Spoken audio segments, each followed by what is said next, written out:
Faut-il choisir un moteur 1,5T ou 2,0T pour la même voiture? Si vous envisagez d'acheter une nouvelle voiture, regardez cette vidéo. Nous analyserons en détail les avantages et les inconvénients des moteurs 1,5T et 2,0T sous différents angles, notamment le budget, l'expérience de conduite et les différents usages.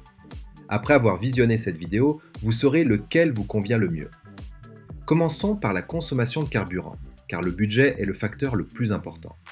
Si vous recherchez une faible consommation et des économies, le moteur 1,5T est le choix idéal. Les moteurs modernes, qu'ils soient 1,5T ou 2,0T, sont parfaitement adaptés à un usage familial. Un moteur 1,5T développe généralement plus de 150 chevaux et pour la conduite en ville, 30 chevaux suffisent amplement car son rendement thermique ne dépasse pas 20%. Le moteur 2,0T, quant à lui, est plus volumineux et génère plus de frottement, ce qui entraîne une consommation de carburant nettement supérieure. Le moteur 1,5T consomme généralement entre 6 et 8 litres au 100 km, tandis que le moteur 2,0T consomme généralement entre 8 et 10 litres au 100 km. Ceci concerne les berlines. Les SUV consomment encore davantage. Même un kilométrage annuel de 20 000 km représente un surcoût de 300 à 400 litres d'essence. De plus, de nombreux moteurs 2,0T nécessitent du super sans-plomb, indice d'octane 95, ce qui augmente le coût annuel moyen du carburant de 3 000 à 4 000 yuan. La version 2,0T du même modèle coûte également de 20 000 à 30 000 yuan de plus que la 1,5T, ce qui signifie que son prix d'achat est nettement supérieur. Cependant, à la revente, la différence de prix est moins importante. Sur le plan économique, le 1,5T est sans aucun doute plus économe en carburant. Mais si le plaisir de conduire est votre priorité, le 2,0T offre un avantage considérable.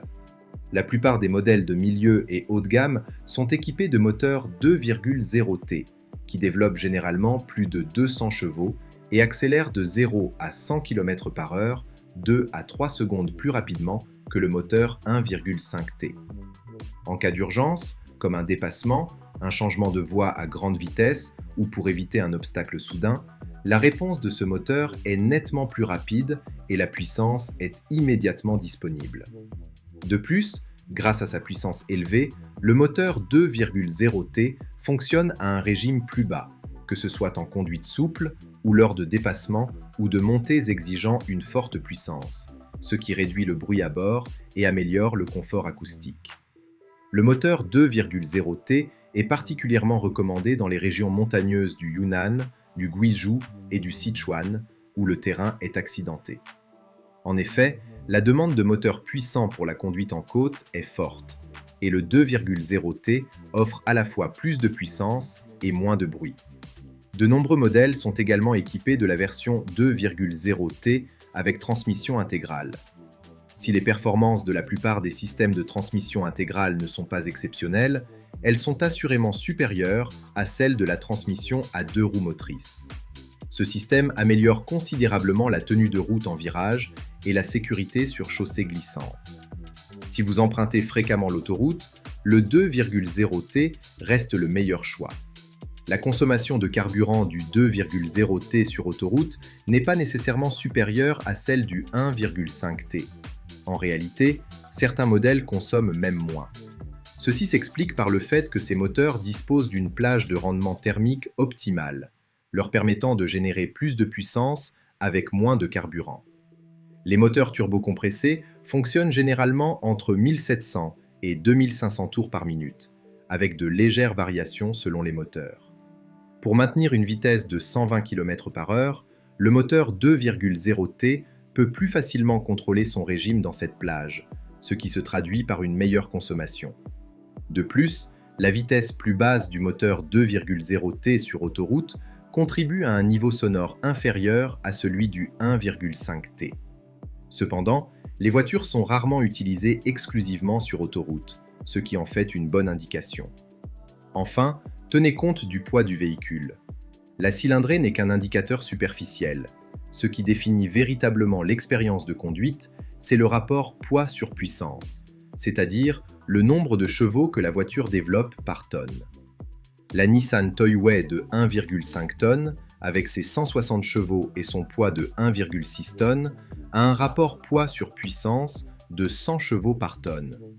C'est suffisant pour les trajets quotidiens, mais les dépassements et les montées en côte ne sont pas optimaux. En revanche, le même moteur, dans la Buick Powell de 1,3 tonnes, délivre une puissance nettement supérieure, ce qui souligne l'importance du rapport poids sur puissance. Voici une règle simple.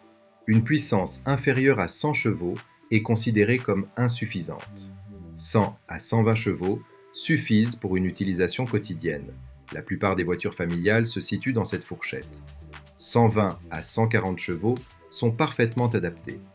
Une puissance moteur supérieure à 150 chevaux est excessive et exige une conduite prudente pour éviter les dérapages. Nous espérons que ces informations vous aideront à choisir votre voiture. Si cette vidéo vous a plu, n'oubliez pas de la liker et de vous abonner à la chaîne Automobile. À bientôt.